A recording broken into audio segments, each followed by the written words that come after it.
서울발 부산행 KTX 101편이 경주 인근 구간을 통과하던 새벽 5시 12분이었다. 1등석 4호 객실 창문 너머로 아직 어둠이 짙게 깔려 있었고 열차는 소리 없이 빠르게 남쪽을 향해 달리고 있었다. 차내 조명은 낮게 설정된 채였고 대부분의 승객들이 잠들어 있었다. 승무원 김세희가 4호 객실 앞을 지나다가 멈췄다. 객실 문이 반쯤 열려 있었다. 1등석 객실 문은 보통 안에서 잠근다. 그것이 열려 있다는 것은 이상했다. 김세희가 문을 가볍게 두드렸다. 대답이 없었다. 그녀는 조심스럽게 문을 더 밀었다. 조명이 꺼진 객실 안에서 창가 좌석에 한 여자가 기대어 있었다. 잠든 것처럼 보였다. 하지만 고개가 어색하게 꺾여 있었다. 그리고 목 주위에 무언가가 있었다. 명주 스카프였다. 진홍색 스카프가 목에 감겨 있었고 그 아래 피부가 검게 변해 있었다. 김세희가 달려들어 손목을 잡았다. 맥박이 없었다. 비명이 나오기 직전에 그녀는 입을 막았다. 열차 아니었다. 아직 새벽이었다. 그녀는 복도로 나와 즉시 수석 승무원에게 연락했고 수석 승무원은 경찰에 신고했다. 피해자의 이름은 루비 목걸이가 걸려 있어서 처음에는 아무도 몰랐다. 하지만 그녀가 들고 탄 루이비통 캐리어에 이름표가 붙어 있었다. 정수란. 열차 안에서 정수란이 죽었다. 그리고 그녀가 몸에 지니고 탑승했다는 불의 심장은 사라져 있었다. 사건을 이해하려면 사흘 전으로 돌아가야 했다. 서울 강남구 청담동에 자리한 정창호 회장의 저택에서였다. 정창호는 재계 서열 7위 안에 드는 창호그룹의 창업주였다. 나이 72였고 두 번째 결혼으로 얻은 외동딸 정수란을 세상에서 가장 아끼는 사람이었다. 정창호는 그날 딸의 생일을 맞아 특별한 선물을 전달했다. 루비였다. 정식 명칭은 불의 심장이었다. 미얀마산 비둘기 피루비로 무게가 18.3캐럿이었고 현재 감정가가 98억 원에 달하는 세계적 희귀 보석이었다. 선명한 진홍색 안에 푸른빛이 감도는 특유의 발색 때문에 해방 이후 한국 보석 경매 역사에서 최고가로 낙찰된 물건이었다. 정수라는 열차 안에서 죽었고 불의 심장은 사라졌다. 경찰이 사건을 맡았지만 정창호 회장은 그것에 만족하지 않았다. 그의 비서 고민준이 강역탐정사무소에 연락한 것은 사건 발생 6시간 후였다. 마포구 합정동 홍익로 14번길 끝 50층짜리 오피스 빌딩, 건물 50층에는 통유리 창문에 강역탐정사무소라는 음각이 새겨진 사무실이 있었다. 아침 7시에 한강이 창너머로 넓게 펼쳐져 있었다. 강혁은 이미 사무소에 나와 있었다. 키 180cm를 넘는 단단한 체형의 41짜리 남자가 대형 터치스크린 테이블 앞에 서서 세종이 올려준 사건 개요를 읽고 있었다. 세종은 사무소 중앙에 배치된 최신 AI 인공지능 탑재 로봇이었다. 이 사무소의 실질적인 두뇌 보조 장치였다. 이에나가 커피 2잔을 들고 들어왔다. 그녀는 강혁이 출근하기 전에 이미 3가지를 준비해뒀다. 사건 관련 초동 자료 정리와 경주역 기준 현장 접근 교통편 예약, 그리고 피해자 정수란의 기본 인적 사항 프로파일이었다. 강혁이 전날 밤 연락받은 내용을 이에나는 새벽에 먼저 파악해뒀다. 이것이 이에나의 방식이었다. 강혁이 커피를 받으며 말했다. 고마워요, 에나 씨. 이에나가 태블릿을 건네며 말했다. 탐정님, 피해자 정수란 씨 프로파일 정리했어요. 나이 33, 정창호 그룹 회장의 외동딸. 미술학과 출신의 현재는 청담동에서 아트 갤러리를 운영했어요. 사교성이 좋고 파티를 좋아하는 스타일이었고요. 그리고 이에나가 잠깐 말을 멈췄다. 남편이 있어요. 강혁이 눈을 들었다. 정수란 씨는 2년 전에 엄재혁이라는 남자와 결혼했는데 지금 사실상 별거 중이에요. 엄재혁은 현재 서울에 있고 이혼 소송이 진행 중이에요. 그리고 탐정님. 정수란 씨는 이번 부산 여행이 단순 여행이 아니에요. 이에나가 다음 화면을 넘겼다. 이 사람이에요. 화면에 얼굴이 나왔다. 남자였다. 나이 40 즈음으로 보이는 준수한 외모의 인물이었다. 이름은 서민혁이었다. 정수란 씨가 이번 부산 여행에서 만나려 했던 사람이에요.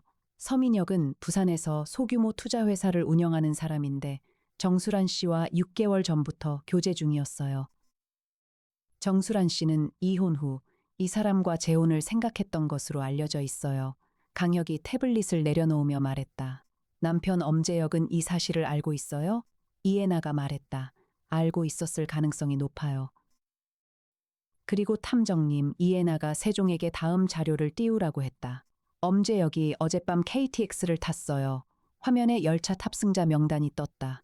서울발 부산행 KTX 배편, 탑승자 목록 안에 엄재혁의 이름이 있었다.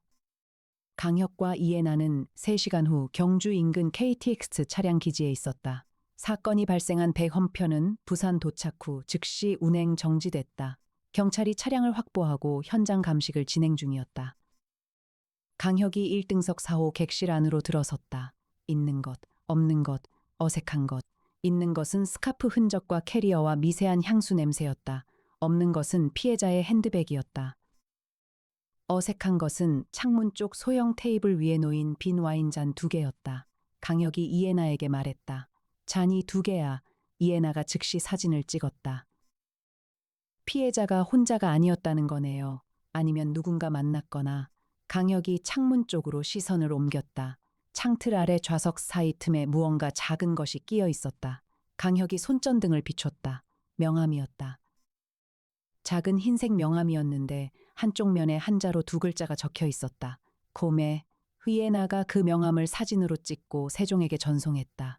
세종이 15초 후에 응답했다.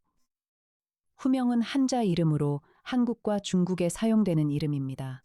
국내 등록 정보에서는 검색되지 않습니다. 중국어 발음으로는 허우밍이에요. 강혁이 명함을 증거 봉투에 넣었다. 담당 형사 박성우가 객실로 들어왔다. 강 탐정님 오셨군요. 의뢰 받으셨죠? 네. 어떻게 됐어요? 박성우가 말했다. 사인은 목졸림에 의한 질식사예요. 스카프가 사용됐고 그게 피해자 것이에요. 사망 시각은 새벽 2시에서 4시 사이로 추정돼요. 그리고 같은 열차에 피해자 남편 엄재혁이 탑승해 있었어요. 2등석 칸이었고 자기가 왜 탔는지는 개인 사정이라고 하고 묵비권 행사 중이에요. 강혁이 말했다. 다른 탑승자 중에 특이한 인물은요? 그게요. 정창호 회장 비서 고민준이 탑승해 있었어요. 이것도 우연이라고 하고요. 그리고 또 박성우가 목소리를 낮췄다. 열차 내에서 외국인 탑승자가 한 명 있었는데 중국 국적이에요. 이름은 허우밍이고 보석 딜러예요. 강혁이 이해나를 봤다. 이해나가 말했다. 명함 주인이 열차에 있었어요.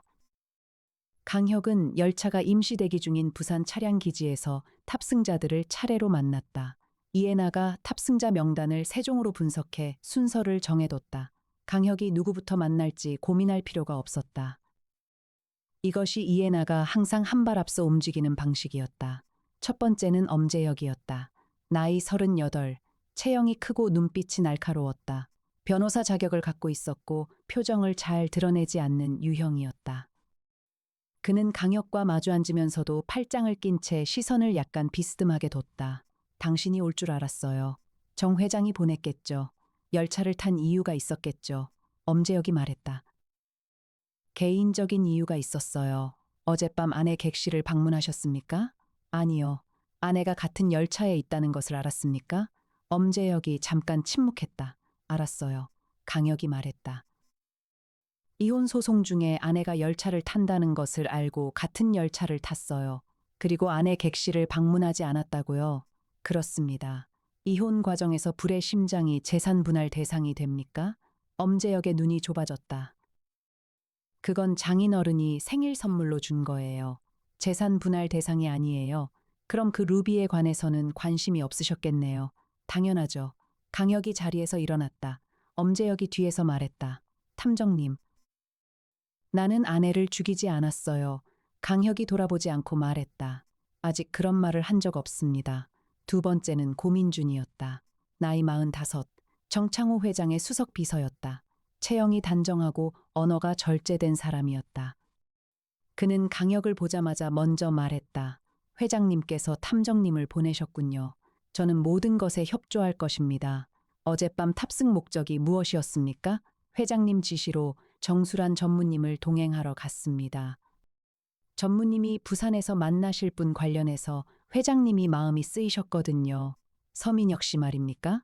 고민준의 눈에 잠깐 뭔가가 지나갔다. 그 이름은 어떻게? 그 사람이 어떤 사람인지 알고 계셨습니까? 회장님이 배경 조사를 의뢰하셨어요. 저도 일부만 알고 있어요. 강혁이 말했다. 어젯밤에 정수란 전무님 객실에 가셨습니까? 네. 저녁 10시쯤에 잠깐 들렀어요. 전무님이 피곤하다고 하셔서 일찍 나왔습니다. 그때 전무님 컨디션은 어떠셨습니까? 피곤해 보이셨는데 특별히 이상하진 않으셨어요. 강혁이 마지막 질문을 했다. 와인잔 2개가 테이블 위에 있었는데 누구와 마셨는지 아십니까? 고민준이 말했다. 제가 같이 마셨어요. 와인 한 잔씩 하고 나왔습니다. 세 번째는 허우밍이었다. 나이 51. 중국 상하이 출신 보석 딜러였다. 한국어를 유창하게 했고 표정이 부드러웠다. 하지만 강혁이 보기에 그 부드러움은 훈련된 종류였다. 한국에는 무슨 일로 오셨습니까? 비즈니스 미팅이요. 서울에서 거래처를 만나고 부산으로 가는 길이었어요. 거래처가 누굽니까? 개인정보라서 말씀드리기 어렵네요. 강혁이 말했다. 어젯밤 1등석 4호 객실 근처에 계셨습니까? 허우밍이 잠깐 눈을 깜빡였다. 잠깐 지나쳤습니다. 안을 들여다보셨습니까? 그런 무례한 짓은 하지 않죠. 강혁이 명함을 꺼내 테이블에 놓았다. 이게 당신 명함입니까? 허우밍이 명함을 봤다. 그의 표정이 변하지 않았다. 제 명함이네요. 어디서 나왔습니까? 4호 객실 창틀 아래서 발견됐습니다. 허우밍이 잠시 말이 없었다. 어제 오후에 잠깐 들어갔었어요. 정수란 씨가 먼저 연락을 해왔거든요. 보석 관련 상담이 있었어요. 강혁이 말했다. 어떤 상담이었습니까? 허우밍이 조심스럽게 말했다. 불의 심장을 팔고 싶어 하셨어요. 강혁은 부산에 도착해 이해나와 함께 임시로 잡아둔 호텔방에서 세종과 연결해 지금까지 파악된 것들을 정리했다. 이해나가 화이트보드 역할을 하는 대형 터치스크린에 정리했다. 탑승자 중 용의자 후보, 남편 엄재혁, 비서 고민준, 보석딜러 허우밍, 그리고 아직 파악 안 된 인물들. 강혁이 말했다. 정수란이 루비를 팔려고 했다는 게 핵심이야. 아버지한테 받은 90학짜리 루비를 왜 팔려 했을까? 이해나가 말했다. 이혼 소송 때문일 수 있어요. 이혼 후 생활 자금이 필요했거나 아니면 서민혁과의 관계에서 돈이 필요했거나. 서민혁을 알아봤어? 이해나가 태블릿을 열었다. 세종이 분석했는데요. 서민혁은 부산에서 투자회사를 운영한다고 했지만 실제로 회사 실적이 없어요. 자본금은 적당히 있는데 영업 기록이 없어요. 3년 전 설립된 회사인데 이렇다 할 사업 실적이 없는 게 이상해요. 강혁이 말했다. 유령 회사, 그럴 가능성이요. 그리고 탐정님, 서민혁이 정수란 씨 외에 다른 여자들과도 비슷한 패턴으로 교제한 기록이 있어요. 이해나가 자료를 펼쳤다. 4년 전에 대전의 자산가 딸과 사귀다가 헤어졌는데 그 여자가 2억 원을 서민혁에게 빌려줬어요. 2년 전에는 수원의 부동산 자산가 딸과 교제했는데 역시 비슷한 상황이었어요. 돈 문제로 헤어지고 소송까지 갔는데 결국 흐지부지 됐어요. 강혁이 말했다. 사기꾼이야. 이해나가 고개를 끄덕였다. 고수익 투자처를 소개해준다고 하고 돈을 받아 챙기는 방식이에요. 정수란 씨도 같은 표적이었을 가능성이 높아요. 정수란이 루비를 팔아서 서민혁에게 투자금으로 줄 생각이었을 수 있어. 그렇게 봐요. 그리고 탐정님. 서민혁이 어젯밤 어디 있었는지 아직 확인이 안 됐어요. 강혁이 말했다. 그것도 확인해야 해. 이해나가 이미 세종에게 지시를 내리고 있었다. 그때 강혁의 스마트폰이 울렸다. 형 강민혁이었다. 혁아, 형. 전화 잘 됐어. 서민혁이라는 사람 신원 확인 좀 해줄 수 있어? 강민혁이 말했다. 그 이름 알고 있어. 너한테 전화한 이유야. 강혁이 굳었다. 형이 먼저? 서민혁은 현재 금융사기 관련해서 우리 쪽에서 내사 중인 인물이야. 3년 전부터 추적하고 있었는데 계속 꼬리를 안 잡히던 사람이야. 그 사람이 이번 사건이랑 연관됐어? 응. 피해자 정수란이 그 사람을 만나러 부산에 가다가 열차 안에서 죽었어. 강민혁이 잠시 말이 없었다. 혁아, 그 사람 지금 부산에 있을 거야. 조심해. 그리고 루비 얘기 들었어. 그거 단순 강도 살인이 아닐 수 있어. 어떤 의미야? 서민혁 뒤에 누가 있을 수 있어. 좀 더 조사해봐야 알겠지만. 다음 날 오전이었다. 강혁이 부산 법원 인근에서 오랜 친구인 판사 김병기를 만났다. 김병기는 부산지방법원 형사부장판사였다. 강혁과는 강력계 시절부터 알던 사이였고 복잡한 사건에서 법적 판단이 필요할 때 강혁이 찾는 사람이었다. 카페에서 마주 앉은 두 사람은 커피를 마시며 이야기했다. 정수란 사건이지? 김병기가 물었다. 응. 사건 개요는 알고 있어? 부산 수사팀에서 영장 청구 문의가 왔어. 엄재혁 관련이야. 영장 심사 담당이 내 재판부로 배당됐어. 강혁이 말했다. 엄재혁이 유령 용의자라고 보고 있는 거야? 경찰이 그쪽으로 방향을 잡고 있어. 동기가 있잖아. 이혼 소송 중이고 아내가 다른 남자 만나러 가다가 죽었으니까. 루비를 가져가서 이혼 소송에서 유리한 위치를 차지하려 했다는 논리야. 강혁이 생각했다. 그 논리에 구멍이 있어. 엄재혁은 루비가 재산 분할 대상이 아니라고 했어. 증여받은 거라서. 법적으로 맞는 말이야. 그러면 루비를 훔쳐봤자 별 의미가 없어. 그래. 오히려 살인까지 저지르는 건 다른 동기가 필요해. 김병기가 말했다. 다른 용의자가 있어? 있어. 3명쯤 더. 그때 김병기 옆에 누군가 앉았다. 강혁이 올려다봤다. 여자였다. 30 초반으로 보이는 미인이었다. 단정하게 차려입은 정장 차림이었다. 은비슬이야. 김병기가 소개했다. 변호사야. 이번 사건 엄재혁 측 변호인으로 선임됐어. 은비슬이 강혁을 봤다. 그 시선이 잠깐 멈췄다가 돌아왔다. 강혁 탐정님이세요. 이해나 언니한테 많이 들었어요. 강혁이 말했다. 이해나 씨랑 아는 사이예요? 베프예요. 우리 강혁이 이해나를 떠올렸다. 이해나가 친한 친구가 있다는 말은 들었지만 이름을 직접 들어본 건 처음이었다. 은비슬이 자리에 앉으며 말했다. 탐정님, 엄재혁 씨는 아내를 죽이지 않았어요. 제 의뢰인이 무고하게 체포될 것 같아서 탐정님 도움이 필요해요. 강혁이 말했다. 근거가 있어요? 은비슬이 태블릿을 내밀었다. 엄재혁 씨 열차 좌석은 2등승석 직한 3A예요. 1등석과 객실 4개 이상 떨어져 있어요. 그리고 열차 복도 CCTV 확인 결과 엄재혁 씨는 어젯밤 자리에서 거의 움직이지 않았어요. 화장실을 2번 갔다 온 것 외에는요. 강혁이 태블릿을 받아 영상을 확인했다. CCTV 영상에서 엄재혁은 자기 좌석에 앉아 스마트폰을 보다가 잠드는 것이 보였다. 1등석 4호 객실 쪽 복도는요? 은비슬이 말했다. CCTV가 하나 있는데 사각지대가 있어요. 4호 객실 문 자체는 잡히지 않아요. 강혁이 태블릿을 돌려줬다. 경찰 측이 이걸 갖고도 엄재혁을 용의자로 보는 건 다른 증거가 있다는 거야. 은비슬이 말했다. 4호 객실 창틀에서 지문이 나왔대요. 엄재혁 지문이에요. 강혁이 잠시 말이 없었다. 지문이. 그래서 경찰이 확신하는 거예요. 하지만 이게 이상해요. 엄재혁 씨가 아내를 살해하러 갔다면 지문을 남겼겠어요? 강혁이 말했다. 그 지문이 어떤 식으로 있는지가 중요해요. 은비슬이 말했다. 탐정님이 도와주실 수 있죠? 강혁이 생각했다. 이해나 씨랑 베프라고요. 은비슬이 미소를 지었다. 언니가 탐정님이 최고라고 했어요. 강혁이 사건 담당 형사에게 현장 재방문을 요청했다. 박성호가 협조해줬다. 강혁이 4호 객실 창틀 지문 위치를 다시 확인했다. 있는 것, 없는 것, 어색한 것. 있는 것은 창틀 하단 철제 프레임에 남은 지문이었다. 없는 것은 그 지문과 함께 있어야 할 다른 손자국이었다. 어색한 것은 지문의 방향이었다. 지문이 창틀 안쪽을 향하고 있었다. 그것은 창밖에서 안을 밀 때 생기는 방향이 아니었다. 안에서 창틀을 잡을 때 생기는 방향이었다. 강혁이 이해나에게 말했다. 이 지문은 4호 객실 안에서 생긴 거야. 이해나가 고개를 들었다. 엄재혁이 객실 안에 있었다는 거네요. 안에 들어갔어. 하지만 CCTV에는 나타나지 않았어. 어떻게요? 강혁이 복도 CCTV 위치를 다시 확인했다. 세종이 말했다. 복도 CCTV는 객실 문에서 6m 앞쪽을 포착합니다.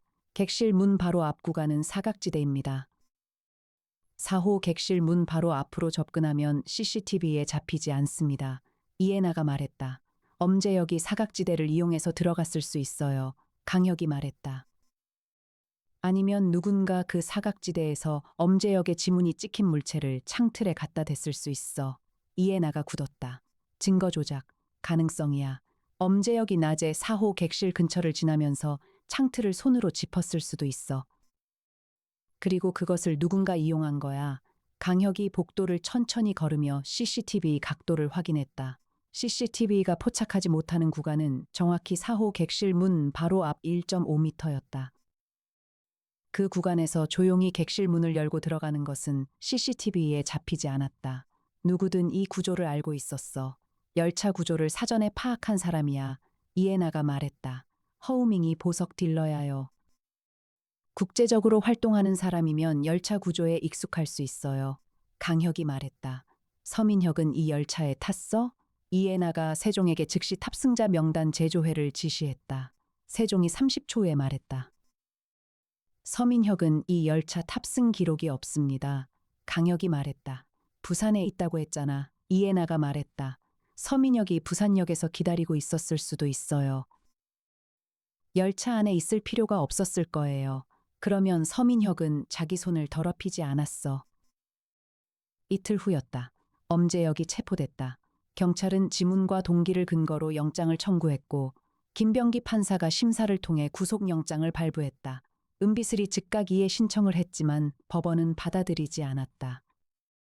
강혁은 사무소 호텔방에서 그 소식을 들었다. 이에나가 말했다. 경찰이 사건을 마무리하려는 것 같아요.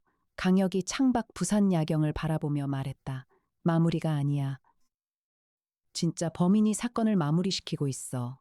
이에나가 강혁을 봤다. 진짜 범인이 엄재혁을 희생양으로 만들었다고요? 그래. 지문은 조작됐어. 루비는 사라졌어. 정수라는 죽었어. 그리고 엄재혁이 잡혔어. 이것이 처음부터 계획된 순서야.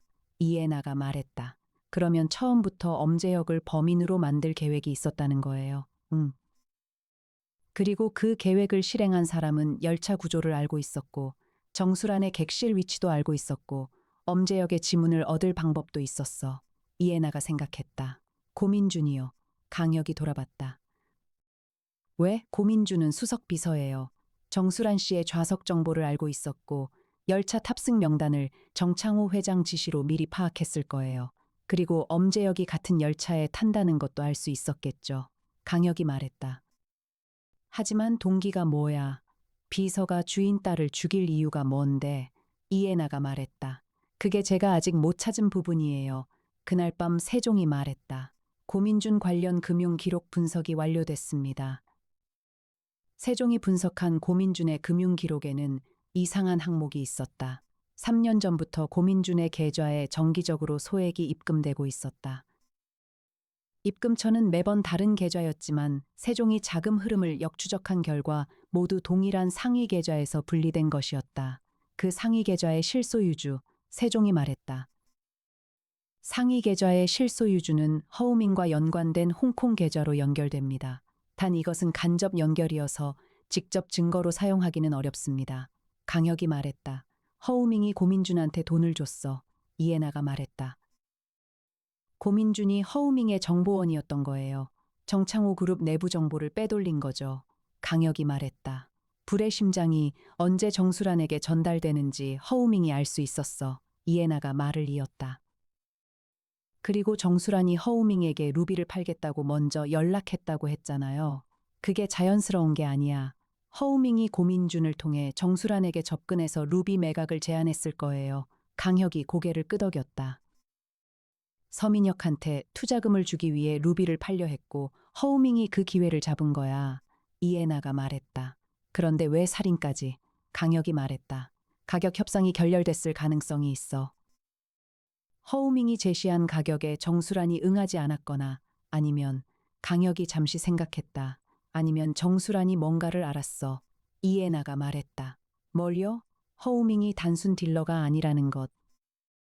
아니면 고민준이 내부 정보를 팔고 있다는 것. 어느 쪽이든 알아서는 안 될 것을 알았어. 이에나가 자리에서 일어났다. 서민혁이랑 허우밍이 연결되어 있을 수 있어요. 강혁이 이에나를 봤다. 어떻게? 처음부터요. 서민혁이 정수란에게 접근한 것이 허우밍의 사전 계획이었다면 정수란이 서민혁을 좋아하도록 만들고 투자금이 필요한 상황을 만들고 루비를 팔게 유도한 거예요. 그리고 루비를 강취한 거죠. 강혁이 말했다. 그러면 서민혁은 허우밍 쪽 사람이야. 이해나가 고개를 끄덕였다. 그렇게 봐요. 강혁이 형에게 전화했다. 형. 서민혁이 중국계 보석 딜러 허우밍과 연관되어 있는지 알아봐 줄 수 있어? 강민혁이 전화 너머에서 말했다. 혁아, 사실 그 부분 지금 막 알아봤어. 서민혁의 배후에 중국 자본이 연결되어 있다는 건 어느 정도 파악이 됐어. 허우밍이라는 이름은 아직 연결고리가 약하지만 같은 방향이야. 강혁이 말했다. 형, 고민준 계좌도 같이 봐줘. 허우밍에서 오는 돈이 있어. 강민혁이 짧게 말했다. 알았어. 빠르게 움직일게. 강혁이 은비슬에게 전화했다. 변호사님, 엄재혁 씨 의뢰인이 열차 탑승 전날 정수란 씨 손을 잡거나 신체 접촉을 한 적이 있는지 확인해 줄 수 있어요? 은비슬이 잠시 후 전화했다. 탐정님.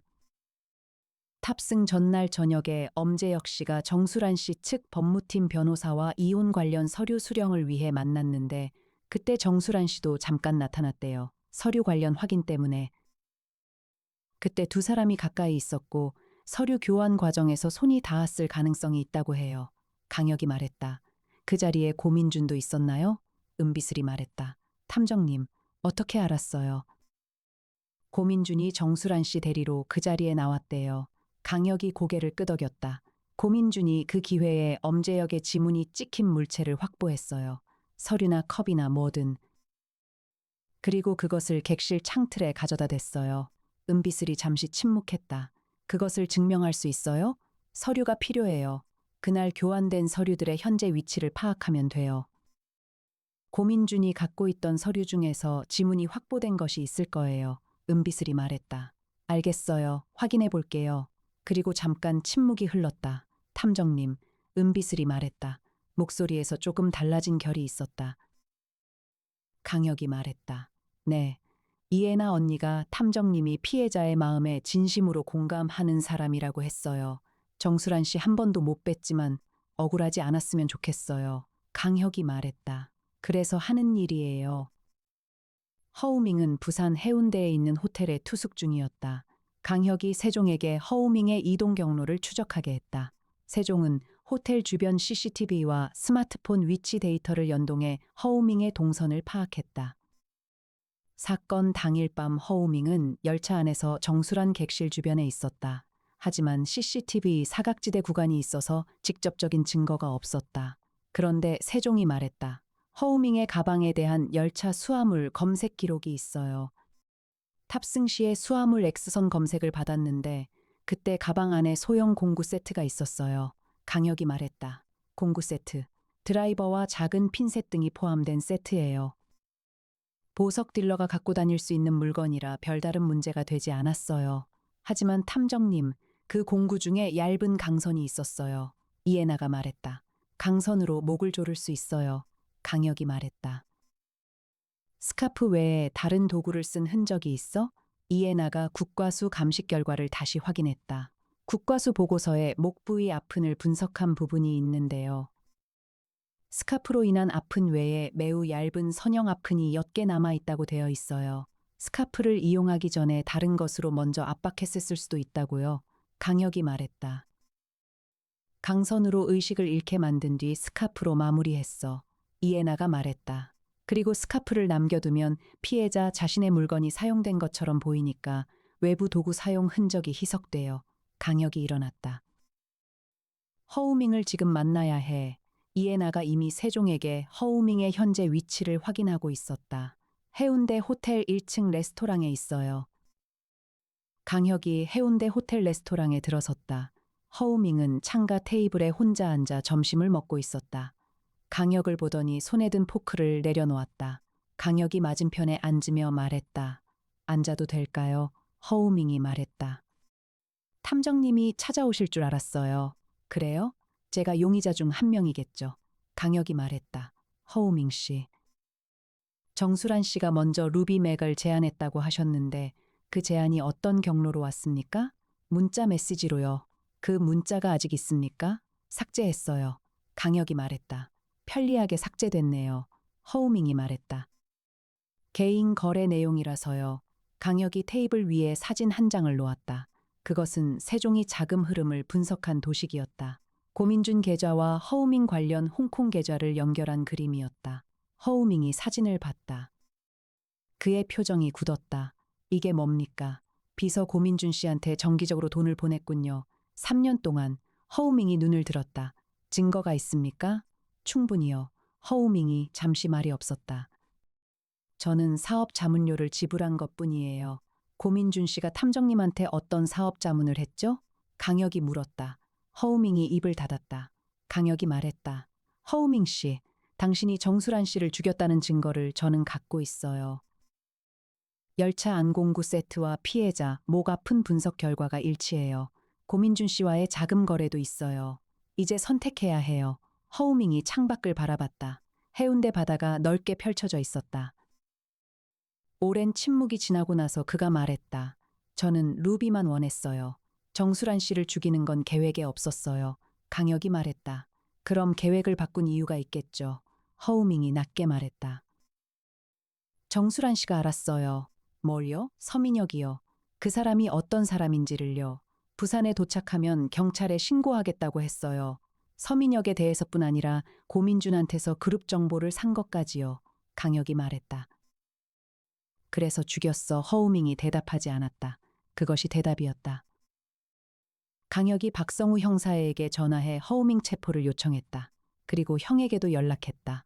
형, 움직여줘. 강민혁이 말했다. 이미 준비됐어. 고민준도 같이 가야 하는 거 맞지? 그 순간 이해나에게 메시지가 왔다. 탐정님, 중요한 것 발견했어요. 사무소로 연결해 주세요. 강혁이 세종과 연결했다. 이해나가 화면에 나타났다. 그녀는 서울에서 분석 작업을 계속하고 있었다. 탐정님, 서민혁이요. 응, 서민혁이 이번 사건과 더 깊이 연결되어 있어요. 단순히 허우밍 쪽 사람이 아니에요. 강혁이 말했다. 어떤 의미야? 이해나가 화면을 공유했다. 서민혁이 3년 전부터 접근한 여자들이 있었잖아요. 대전 자산가 딸이랑 수원 부동산 자산가 딸이랑. 그 사람들 공통점이 뭔지 알아요? 보석이야? 이해나가 말했다. 다들 고가 보석을 갖고 있었어요. 그리고 두 경우 모두 보석이 분실 처리됐어요. 경찰에 신고됐다가 흐지부지 됐어요. 강혁이 굳었다. 서민혁이 루비를 처음부터 노리고 정수란에게 접근한 게 아니야. 이해나가 말했다. 이건 훨씬 오래된 패턴이에요. 그리고 탐정님, 그 이전 피해자들 모두 중국계 보석 딜러에게 보석을 팔았거나 분실됐어요. 매번 다른 딜러 이름이 나오지만 세종이 법인 정보를 역추적했더니 모두 같은 홍콩 법인으로 연결돼요. 강혁이 말했다. 조직이야. 이해나가 말했다. 네, 서민혁은 사기꾼이 아니에요. 보석 절취 조직의 한국 측 바람잡이예요. 허우밍은 조직의 실행 담당이고요. 강혁이 자리에서 일어났다. 형한테 다시 연락해야 해. 그리고 그 순간 또 다른 사실이 세종을 통해 들어왔다. 세종이 말했다. 탐정님. 서민혁의 현재 위치가 파악됐습니다. 어디야? 부산항 국제 여객터미널입니다. 1시간 후 출국 예약된 배가 있어요. 하카타행 페리예요. 강혁이 이해나에게 말했다. 지금 바로 막아야 해. 강혁이 세종에게 지시했다. 드론 지금 부산항으로 날려줘. 부산에는 현재 드론이 없어요. 강혁이 이해나에게 연락했다. 헬기 쓸 수 있어요? 이해나가 말했다. 옥상 헬리포트에서 출발하면 2시간 걸려요. 그건 너무 늦어요. 강혁이 박성우 형사에게 전화했다. 형사님, 부산항 국제 여객터미널 지금 막아줘요. 서민혁 출국 막아야 해. 박성우가 말했다. 영장이 있어야 해요. 지금 김병기 판사한테 긴급 영장 요청할 수 있어요? 박성우가 잠시 침묵했다. 직접 연락해보세요. 강혁이 즉시 김병기에게 전화했다. 김병기가 말했다. 강혁아. 상황이 뭐야? 병기야. 서민혁이 지금 부산항에서 일본으로 도주하려고 해. 긴급 체포영장 필요해. 김병기가 잠시 침묵했다. 증거가 있어? 세종이 분석한 자금 흐름이랑 이전 유사 패턴 사건 연결 자료 있어. 지금 전송할게. 보내봐. 이해나가 이미 자료를 준비해서 김병기에게 전송했다. 40초가 지났다. 김병기가 말했다. 알겠다. 긴급 체포 요청 가능하게 처리해줄게. 부산 쪽에 연락한다. 그로부터 20분 후였다. 박성우에게서 전화가 왔다. 서민혁 부산항에서 체포됐어요. 강혁이 긴 숨을 내쉬었다. 이해나가 서울에서 문자를 보냈다. 수고하셨어요, 탐정님. 고민주는 체포된 후 처음에는 부인했다. 하지만 강혁이 확보한 자금 흐름 자료와 이전 서류 교환 자리에서 지문을 확보한 정황이 구체적으로 제시되자 그는 이틀 만에 진술을 시작했다. 고민주는 3년 전 도박 빚이 생겼고 그것을 갚기 위해 그룹 내부 정보를 외부에 팔기 시작했다. 처음에는 작은 정보들이었다. 정창호 회장의 출장 일정이나 계열사 입찰 정보 같은 것들이었다. 그런데 그 정보를 사는 사람이 허우민과 연결된 인물이었고 어느 순간부터 더 큰 것을 요구하기 시작했다. 불의 심장이 정수란에게 전달된다는 것을 고민준이 먼저 알았다. 허우민이 그 정보의 대가를 지불했다. 그리고 서민혁이 정수란에게 접근했다.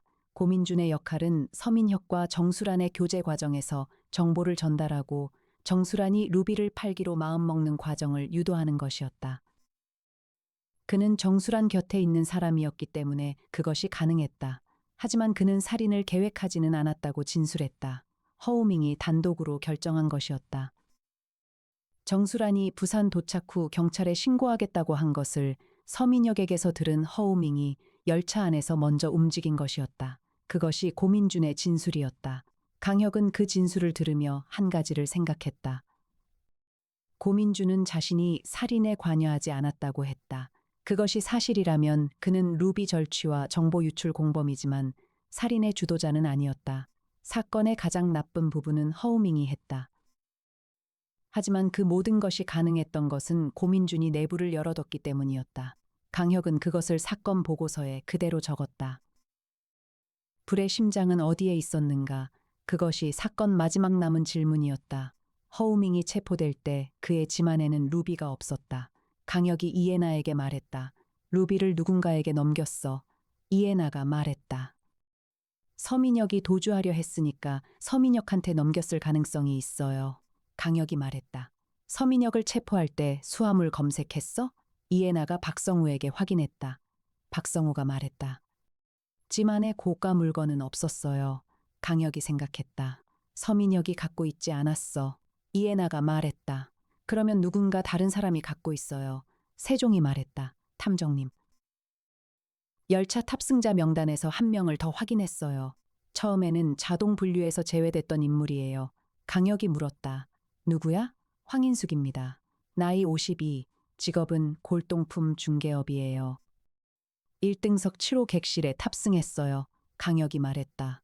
7호 객실이면 4호 객실이랑 같은 칸이야. 세종이 말했다. 그렇습니다. 그리고 황인숙의 이동통신 기록을 분석하면 탑승 전날 허우밍 번호와 통화 기록이 있어요. 강혁이 이해나를 봤다. 이해나가 이미 황인숙의 현재 위치를 세종에게 조회하도록 했다. 부산 광안리 주거용 오피스텔에 있어요. 강혁이 박성우에게 전화했다. 황인숙이라는 사람, 지금 바로 확인해야 해요. 황인숙은 부산 광안리 오피스텔에서 경찰과 강혁이 도착했을 때 짐을 싸고 있었다. 열차 탑승 이틀 후였다. 그녀는 서울로 돌아가는 것처럼 보였다. 경찰이 수화물을 검색했다. 짐 안쪽 속주머니에 작은 파우치가 있었다. 파우치 안에는 보석 케이스가 있었다. 케이스를 열자 진홍색 루비가 빛을 받아 타오르는 것처럼 빛났다. 불의 심장이었다. 황인숙은 처음에는 그것이 자신의 것이라고 했다. 강혁이 말했다. 감정서가 있습니까? 황인숙이 침묵했다. 이것이 정수란 씨 유품이라는 것은 알고 있죠. 황인숙이 눈을 감았다. 그녀의 역할은 단순했다. 허우밍이 루비를 확보한 직후 같은 칸에 있던 황인숙에게 전달했다. 황인숙은 보석 브로커였고 허우밍과는 오래된 거래 관계가 있었다. 루비를 일단 그녀에게 넘겨두면 허우밍이 체포되더라도 루비는 무사히 빠져나갈 수 있었다. 하지만 세종이 통화 기록을 찾아냈다. 그리고 모든 것이 연결됐다. 황인숙이 말했다. 저는 루비를 갖고 있었을 뿐이에요. 살인에 관여하지 않았어요. 강혁이 말했다. 그 루비가 누구 것인지 알면서 갖고 있었죠. 황인숙이 더 이상 말하지 않았다. 모든 사실이 정리됐다. 허우밍이 살인 및 강취 혐의로 기소됐다. 고민준이 공범으로 기소됐다. 서민혁이 보석 절취 조직 연루 혐의로 구속됐다.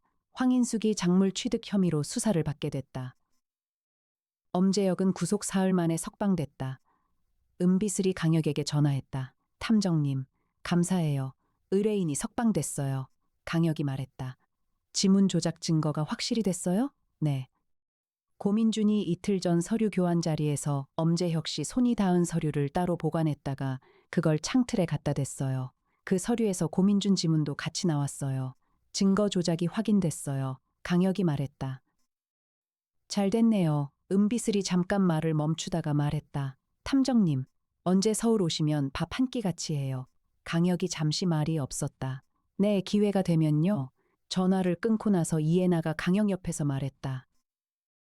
은비슬 씨가 연락했어요? 응. 이해나가 말했다. 밥 먹자고 했죠. 어떻게 알아요? 이해나가 태블릿 화면을 내려다봤다. 표정이 평온했다. 그 애가 원래 그런 스타일이에요. 강혁이 이해나를 봤다. 이해나는 태블릿만 보고 있었다. 강혁이 말했다. 애나 씨. 이해나가 고개를 들었다. 고생했어요. 이해나가 짧게 웃었다. 탐정님도요. 서울로 돌아온 뒤였다. 정창호 회장이 강혁 탐정사무소를 직접 찾아왔다. 50층 사무소 응접실에서 그는 노인처럼 보였다. 여들의 전보다 더 쪼그라든 것 같다. 재산이 수조원이고 사람들이 두려워하는 재벌 회장이었지만 딸을 잃은 아버지로서의 그는 그냥 늙은 사람이었다. 불의 심장을 찾아주셨군요. 그가 말했다. 목소리에 힘이 없었다. 네, 강혁이 말했다. 루비는 경찰이 증거물로 보관하다가 사건 종결 후에 회장님께 반환될 거예요. 그게 무슨 소용이겠습니까? 정창호가 말했다. 그 말에 강혁이 뭔가 대답하려다 멈췄다. 루비는 딸이 아니었다. 딸을 대신할 수 있는 것은 이 세상에 없었다. 죄송합니다. 강혁이 말했다. 정창호가 강혁을 봤다. 딸애가 뭘 노리고 접근하는 사기꾼을 진짜 사람인 줄 알았다고 했어요. 제가 나쁜 아버지였어요. 그 사람 배경 조사를 진작 했어야 했는데 딸의 기분이 상할까봐 못했어요. 강혁이 말했다. 회장님 잘못이 아닙니다. 아버지가 딸을 보호해야죠. 정창호의 눈이 붉어졌다. 그는 그것을 보이지 않으려고 고개를 약간 돌렸다. 강혁은 그 모습을 보며 강력계 시절의 그 기억으로 돌아갔다. 한 가족의 평생이 하룻밤새에 사라지는 것을 눈앞에서 봤던 기억. 그것이 그를 경찰에서 탐정으로 바꾼 것이었다. 그리고 지금도 그것이 그를 이 자리에 있게 하는 것이었다. 탐정의 일은 범인을 잡는 것이었다. 하지만 그것이 끝이 아니었다. 이후에 남은 사람들이 어떻게 살아가는가. 그것이 진짜 질문이었다. 사건이 마무리된 후 2주가 지난 월요일이었다. 강혁이 사무소에 들어섰다. 이해나가 이미 와 있었다. 세종이 당일 신규 의뢰 목록을 정리하고 있었다. 이해나가 커피를 건네며 말했다. 탐정님? 어젯밤 은비슬 씨한테 전화 왔어요. 강혁이 말했다. 응. 뭔 얘기했어요? 다음 사건에서 법적 조력이 필요하면 연락하래요. 이해나가 고개를 끄덕였다. 그렇군요. 두 사람이 잠시 창밖 한강을 바라봤다. 늦가을 아침이었다. 한강 위로 안개가 옅게 깔려 있었다. 이해나가 말했다. 부산 바다도 좋았는데 한강이 더 좋아요.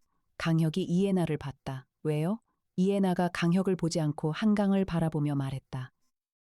여기가 익숙해서요. 강혁이 잠시 이해나를 바라봤다. 이해나는 여전히 창밖을 보고 있었다. 세종이 말했다. 새로운 의뢰가 3건 접수됐습니다. 검토하시겠습니까? 강혁이 커피를 한 모금 마셨다. 읽어줘. 부산발 서울행 KTX가 경주 구간을 통과하고 있었다. 새벽이 아니었다. 오후 3시에 햇빛이 차창을 가득 채우고 있었다. 1등석 4호 객실은 평범한 탑승객이 앉아 있었다. 창밖으로 경주 평야가 넓게 펼쳐졌다. 열차는 조용하고 빠르게 달렸다. 사건이 있었던 그 자리에서 이제 사람들이 평범하게 앉아 있었다. 그것이 이 도시의 방식이었다. 사건이 지나가면 일상이 돌아왔다. 죽은 사람은 없어졌지만 살아있는 사람들은 계속 움직였다. 어딘가에서 정창호는 딸 없는 저택에서 밤을 보내고 있었다.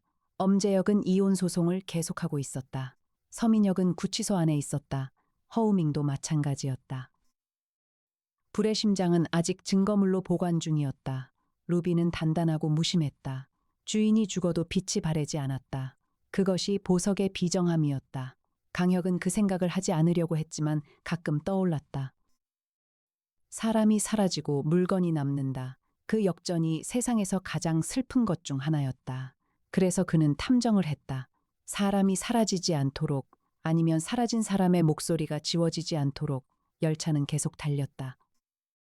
서울이 가까워지고 있었다.